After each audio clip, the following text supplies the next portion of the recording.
जैसा कि आप सभी लोग को पता है कि 28 नवंबर 2023 को एनआईएफ डीएलएड के खिलाफ सुप्रीम कोर्ट में निर्णय के बाद जो भी यहाँ पर आपकी आगामी शिक्षक भर्ती है उससे तो यहाँ पर एनआईएफ से डीएलएड अभ्यर्थी यहाँ पर बाहर हो गए। बाकी जो आपकी पूर्व की शिक्षक भर्ती है, जैसे खास तौर पे हम बात करें बीपीएससी टीआरई फर्स्ट में, तो यहाँ पर एनआईएफ से जो डीएलएड कैंडिडेट हैं जो यहाँ पर सेलेक्ट हुए हैं, आपके ऊपर भी यहाँ पर खतरा जो है आपका बढ़ रहा है। जैसे आप यहाँ पर देखेंगे तो एजुकेशन ऑफ बिहार, इनके माध्यम से आपका पोस्ट किया गया है और आपका यहाँ पर बोला गया कि बीपीएससी टीआरई फर्स्ट में, मतलब जो आपका शिक्षक भर्ती हो चुका है, जिसमें आप लोग जो है योगदान देने के बाद क्या है कि आप लोग या तो ट्रेनिंग में होंगे या फिर जो भी विद्यालय आपको मिला होगा उस विद्यालय में आप जाकर जो है पढ़ा रहे होंगे। तो बीपीएससी टीआरई फर्स्ट में जितने भी एनआर से डीएलएड यहाँ पर शिक्षक हैं, योगदान जो है आप लोग यहाँ पर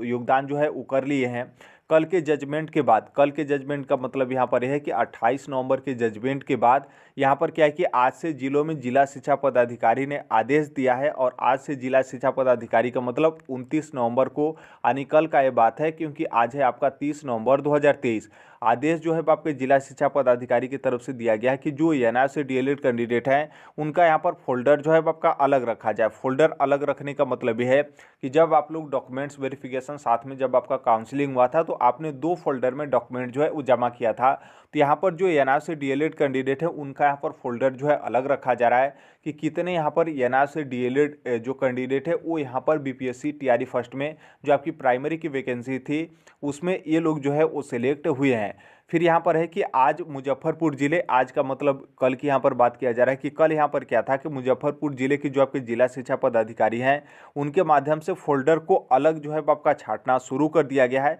और शिक्षा विभाग 70,406, जो कि आप सभी लोग को पता है कि इतने पदों पे बीपीएससी की तरफ से प्राइमरी का आपका रिजल्ट जो है वो जारी किया गया था। तो जो आपका पीआरटी है उसका रिजल्ट, उस पर रेगुलर जो डीएलएड अभ्यर्थी हैं उनके साथ यहाँ पर रिवाइज करके आपका रिजल्ट जो है आपका जारी किया जाएगा। ऐसा शिक्षा विभाग काम करते हुए आगे प्रक्रिया को यहाँ पर जो है बढ़ा रहा है। और एनआईएफ कैंडिडेट के रिजल्ट पर जल्द ही यहाँ पर विभागीय लेटर जो है आपको देखने को मिलेगा। मतलब यहाँ पर इस पोस्ट के हिसाब से आप यहाँ पर देखेंगे तो जो आपका बीपीएससी टीआरई फर्स्ट है जिसमें आपकी प्राइमरी की वैकेंसी थी, जिसमें आपका 70,400 टोटल 6 पदों पे बीपीएससी के माध्यम से रिजल्ट जारी किया गया था। तो इसमें जितने भी एनआर से डीएलएड कैंडिडेट सेलेक्ट हुए हैं उनको यहाँ पर छांट करके फिर से यहाँ पर रिवाइज रिजल्ट किया जाएगा। और जो रेगुलर डीएलएड कैंडिडेट हैं सिर्फ उनका यहाँ पर रिजल्ट जो है फिर से यहाँ पर बीपीएससी के माध्यम से जो है आपको देखने को मिलेगा। और जल्द ही इसके संबंध में आपको कुछ न कुछ सूचना जो है आपको देखने को मिलेगा कि जो एनआर से डीएलएड कैंडिडेट हैं उनको यहाँ पर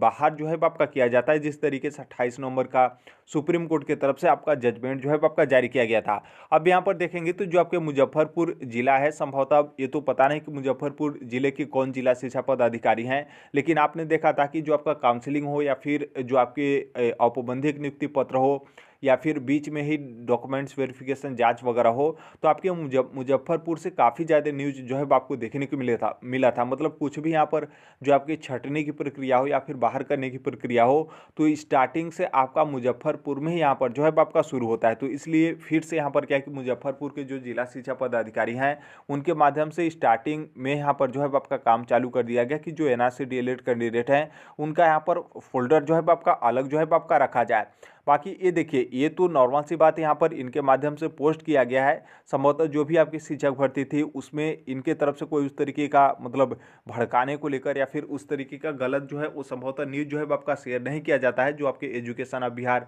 मतलब इनके माध्यम से पोस्ट जो है आपका किया जाता है। बाकी आप लोग भी यहाँ पर सोचेंगे कि क्या एनआर से डीएलएड जो शिक्षक हैं जो बीपीएससी टीआरई फर्स्ट में सिलेक्ट हो गए हैं तो क्या उनको यहाँ पर हकीकत में दिक्कत होगा? तो देखिए, जहाँ तक मुझे पता है और बाकी आपने अलग अलग प्लेटफॉर्म के माध्यम से आपने देखा होगा, तो यहाँ पर जो एनआर से डीएलएड जिनको औपबंधिक नियुक्ति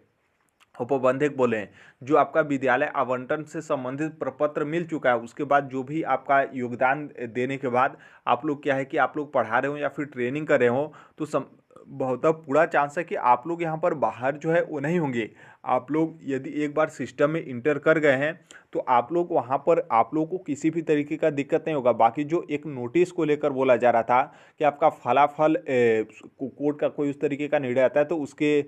मतलब उसमें आपका फलाफल परिवर्तन जो है वो आपको देखने को मिलेगा। तो उसमें आप देखेंगे तो उसमें आपके रिजल्ट को लेकर बोला गया है कि आपका जो रिजल्ट होगा उसमें आपका फलाफल परिवर्तन जो है वो आपको देखने को मिलेगा। तो नॉर्मल सी बात है, यहाँ पर आप लोग का रिजल्ट थोड़ा ही मैटर है। आप लोग तो यहाँ पर आप ज्वाइनिंग भी कर लिए, आपका यहाँ पर ज्वाइनिंग लेटर भी मिल गया और संभवतः कुछ दिसंबर के बाद आप लोगों का यहाँ पर सैलरी भी जो है वो आपका दे दिया जाएगा। और उसमें जो आपका मैटर था उसमें आपका बीएड वाला मैटर था, कोई एनआईएफ डीएलएड का मैटर आपका मेंशन नहीं किया गया था। तो इसलिए जो बीपीएससी टीआरई फर्स्ट में जो एनआईएफ से डीएलएड कैंडिडेट सेलेक्ट हुए हैं, आप लोग योगदान देने के बाद ट्रेनिंग कर रहे हो या फिर विद्यालय में पढ़ा रहे हो, तो आप लोग को संभवतः यहाँ पर किसी भी तरीके का दिक्कत नहीं होगा। आप यहाँ पर पूरा जो है वो सेफ है। बाकी अब इस तरीके से बोला जा रहा है तो थोड़ा सा आपको यहाँ पर इंतजार जो है करना पड़ेगा। बाकी जहाँ तक मेरा मानना है कि आप लोगों को किसी भी तरीके का दिक्कत जो है आपका नहीं होगा। देखिए, दिक्कत यहाँ पर होने का एक रीजन यहाँ पर ये भी बहुत सारे अभ्यर्थियों की तरफ से बोला जा रहा है कि जो आपका सर्विस का टर्म है वो आपका यहाँ पर 3 महीने यानी कि 90 दिन अभी तक कंप्लीट नहीं हुआ है। और जो आप सभी लोगों को पता है कि आप गवर्नमेंट सेक्टर में जाते हैं तो आपको एक सर्विस रिकॉर्ड मतलब सर्विस बुक जो है वो आपको दिया जाता है। तो अभी तक आपका सर्विस बुक भी जो है वो नहीं दिया जा रहा है। तो इस 2 रीजन के कारण भी यहाँ पर जो है आपका मेंशन किया जा रहा है कि एनआर से डीएलएड जो शिक्षक हैं वो यहाँ पर बीपीएससी टीआरई फर्स्ट में जो लोग सेलेक्ट हुए हैं वो यहाँ पर बाहर जो है हो जाएंगे। बाकी ये आपका रीजन हो गया। बाकी एक रीजन यहाँ पर ये भी बताया जा रहा है कि जैसे आप सभी लोग को पता है कि बीपीएससी के माध्यम से बोला गया कि हम यहाँ पर क्या है कि सप्लीमेंट्री रिजल्ट जो है वो यहाँ पर जारी जो है वो करेंगे। अब यहाँ पर सप्लीमेंट्री रिजल्ट जारी करने का मतलब आप यहाँ पर सोचेंगे कि अब यहाँ पर कौन सा दिक्कत होगा। तो देखिए, यहाँ पर सप्लीमेंट्री रिजल्ट मतलब जो आपका बीपीएससी टीआरई फर्स्ट में जो आपकी प्राइमरी का पोस्ट है उसमें यहाँ पर जो आपका सेकंड मेरिट लिस्ट जारी किया जाएगा तो उसमें यदि मान लीजिए एनआर से डीएलएड शिक्षक अभ्यर्थियों को शामिल किया जाता है, नॉर्मल सी बात है। अब तो यहाँ पर आप कह नहीं सकते हैं कि एक भी एनआर से डीएलएड सेलेक्ट नहीं होंगे, क्योंकि रिजल्ट है तो रिजल्ट में आने के बाद ही पता चलेगा कि कितने एनआर से डीएलएड जो कैंडिडेट है वो यहाँ पर सेकंड मेरिट लिस्ट में शामिल हुए। तो देखिए, यदि एनआर से डीएलएड को शामिल करते हुए यदि सेकंड मेरिट लिस्ट जारी किया जाता है तो भी यहाँ पर दिक्कत है। और यदि जो आपका सेकंड मेरिट लिस्ट है उसमें एनआर से डीएलएड कैंडिडेट को बाहर किया जाता है तो भी यहाँ पर दिक्कत है। अब यहाँ पर आप सोचेंगे कि दोनों तरीके से दिक्कत कैसे है, तो फिर इनका रास्ता कैसे निकलेगा। देखिए, यहाँ पर क्या है कि यदि यहाँ पर क्या है कि एनआर से डीएलएड पहली बात यहाँ पर बाहर करने को लेकर, क्योंकि 28 नवंबर को आपका सुप्रीम कोर्ट की तरफ से निर्णय आ गया है कि एनआर से डीएलएड जो है वो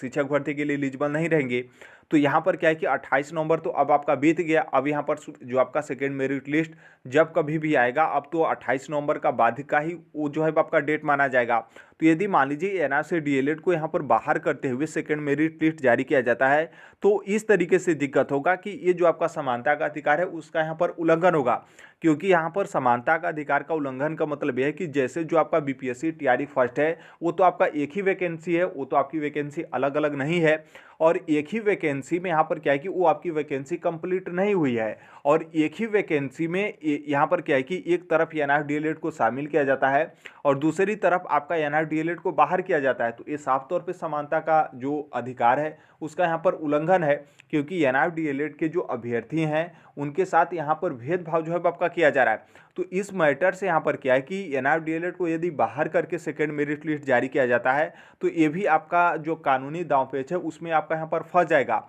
और यदि मान लीजिए एनआर से डीएलएड अभ्यर्थियों को शामिल करके क्या है कि आपका सेकेंड मेरिट लिस्ट जारी किया जाता है तो यहाँ पर जो रेगुलर डीएलएड अभ्यर्थी होंगे वो यहाँ पर चले जाएंगे कोर्ट में और वो यही बोलेंगे कि देखिए जो आपका सेकेंड मेरिट लिस्ट है वो आपका 28 नवंबर के बाद जारी किया गया है, जो कि 28 नवंबर के बाद यहाँ पर सुप्रीम कोर्ट की तरफ से एनआर डीएलएड का जो वैलिडिटी जो कोर्स है जो उनकी डिग्री है उनको यहाँ पर सुप्रीम कोर्ट इनवैलिड जो है आपका कर दिया गया है, मतलब उनके माध्यम से इनवैलिड जो है आपका कर दिया गया है। तो फिर जब इनकी डिग्री ही इनवैलिड हो गई तो फिर यहाँ पर सेकेंड मेरिट लिस्ट में क्यों यहाँ पर बीपीएससी और शिक्षा विभाग बिहार सरकार कैसे जो है वो शामिल कर लिए। तो ये दोनों तरीके से आप यहाँ पर देखेंगे तो दोनों तरीके से आपका मामला जो है आपका उलझता हुआ जो है वो दिख रहा है। आप यदि एक शब्द में कहना चाहते हैं कि एनआर डीएलएड को बाहर करके रिजल्ट जारी कर दिया जाए सेकेंड मेरिट लिस्ट तो बहुत मुश्किल है, क्योंकि ये साफ तौर पे समानता का अधिकार का जो है वो आपका उल्लंघन है। क्योंकि एक ही आपके रिजल्ट में, एक ही वैकेंसी में, एक ही नोटिफिकेशन में, और वो भी आपकी प्राइमरी की वैकेंसी है, और वो भी आपका कंप्लीट अभी वैकेंसी नहीं है, क्योंकि इसका तो आपका सप्लीमेंट्री रिजल्ट जारी करना है। यदि मान लीजिए अलग अलग आपका पोस्ट होता है या फिर अलग अलग वैकेंसी होती है, तो उसमें आपका इस तरीके का हो सकता था कि एनआर डीएलएड को वहां पर शामिल कर लिया जाए और अब यहां पर बाहर जो है आपका कर दिया जाए। लेकिन सेकेंड मेरिट लिस्ट में दोनों तरीके से आप देखिएगा, यदि शामिल होते हैं तो भी दिक्कत है, और यदि बाहर होते हैं तो भी यहाँ पर जो है आपका दिक्कत है। दोनों तरीके से आपके जो कानूनी दांव पेच है वो यहाँ पर फंसते हुए नजर जो है आपके आ रहे हैं। बाकी जहाँ तक मेरा मानना है कि जो लोग ज्वाइनिंग वगैरह कर लिए हैं उनको यहाँ पर किसी भी तरीके का दिक्कत नहीं होगा। बाकी बहुत सारे जो आपके सीनियर वकील हैं या फिर बहुत सारे अभ्यर्थी वगैरह बोल रहे हैं कि वो आपका दिक्कत होगा, तो देखिए यहाँ पर कुछ अभ्यर्थी ऐसे भी होते हैं कि आज के डेट में देखिए कोई किसी से भी जो है वो मतलब खुश नहीं है, क्योंकि आप सभी लोग को पता है कि मतलब सबसे जो नज़दीकी होते हैं, जैसे मान लीजिए आप लोग नौकरी पाए हैं और नौकरी पाने के बाद आप घर के अपने भाई हैं, अपने भाई का मतलब यहाँ पर क्या है कि एक माँ के संतान है, और आप यदि एक भाई हैं, आप नौकरी पा गए और दूसरा भाई जो है वो नौकरी नहीं पाया और आप लोग अलग अलग रहते हैं, तो सोचिए इसमें जो है आपका इतना जलन का भावना रहता है। तो जो एक अलग घर के बच्चा हो या फिर अलग घर का अभ्यर्थी हो, आपके नौकरी पर कोई कभी खुशी नहीं रह सकता है, चाहे कोई और अभ्यर्थी हो या फिर किसी और को नौकरी मिला हो। तो बहुत सारे अभ्यर्थी ऐसे हैं जो यहाँ पर सेलेक्ट नहीं हुए हैं, भले ही वो एनआर से डीएलएड अभ्यर्थी हैं, वो सिलेक्ट नहीं हुए, तो उनके माध्यम से बार बार यही बोला जाएगा कि नहीं, आप लोगों को दिक्कत होगा, आप लोग शिक्षक भर्ती से बाहर होंगे। इस तरीके से नोटिफिकेशन था, जो आपका पुराना नोटिफिकेशन है उसको शेयर किया जाएगा, और जो आपका कुछ एडिट करके नोटिफिकेशन जो है आपका पोस्ट वगैरह किया जाएगा, तो उनके माध्यम से शेयर जो है आपका किया जाएगा। तो इसलिए जो कुछ भी आपका ऑफिशियल नोटिस या फिर जो भी आपका ऑफिशियल आदेश वगैरह आता है उसका आप लोग यहाँ पर इंतजार करिए। बाकी आप लोग को अभी थोड़ा सा धैर्य से जो है वो आपको काम लेना है, क्योंकि दोनों तरीके से अभी आपका सस्पेंस बना हुआ है, बहुत ज़्यादा दिन आपका पुरानी नौकरी नहीं हुआ है। और सबसे बड़ी बात यहाँ पर ये भी एक कन्फ्यूजन है कि जो आपका शिक्षा विभाग की तरफ से जो आप लोग का विद्यालय आवंटन से संबंधित प्रपत्र दिया गया है, तो उसमें आपका ये भी मेंशन नहीं किया गया कि जो आपका मेन नियुक्ति पत्र है वो आपका कब तक दिया जाएगा, या फिर विद्यालय आवंटन से संबंधित प्रपत्र जो है वहीं आपका मेन नियुक्ति पत्र जो है आपका माना जाएगा। और जो आपका सर्विस बुक होता है उसको लेकर भी अभी जो है आपका नहीं दिया गया, तो इससे थोड़ा बहुत संशय आपका बनता है। बाकी जहाँ तक मेरा मानना है कि एनआर से डीएलएड जो शिक्षक अभ्यर्थी हैं, आप लोग योगदान कर लिए हैं, तो आप लोग यहाँ पर बिल्कुल जो आपका बीपीएससी टीआरई फर्स्ट है उसमें आप लोग जो है वो सेफ है, आपको किसी भी तरीके का दिक्कत जो है वो नहीं होगा। तो अभी के लिए मतलब भेदभाव की भावना में या फिर जलन की भावना में कि आप सिलेक्ट हो गए, हम नहीं सिलेक्ट हुए, तो हम यहाँ पर बोले कि एनआर डीएलएड यहाँ पर बाहर हो गया, ये सब कभी भी जो है आपके इस प्लेटफॉर्म पे शेयर जो है आपका नहीं किया जाता है। बाकी मान लीजिए कोई उस तरीके का होता है, कुछ पोस्ट भी कर दिया जाता है, तो हमें पता चलता है उसका क्लियरेंस को लेकर या फिर गलती को लेकर, तो हम तुरंत उसे जो है वो डिलीट कर देते हैं। हमें कोई यहाँ पर लाइक और उससे मतलब नहीं रहता है। बस यहाँ पर मेरे कहने का मतलब यह है कि जो कुछ भी आपके पास इन्फॉर्मेशन जाए वो आपके पास सही इन्फॉर्मेशन जाए, और गलत इन्फॉर्मेशन जाती है तो उसे हमारे माध्यम से तुरंत जो है आपका डिलीट जो है कर दिया जाता है। तो अभी के लिए यही अपडेट है, बाकी जैसे भी जो कोई भी अपडेट इन्फॉर्मेशन होगा उसे हम शेयर कर देंगे।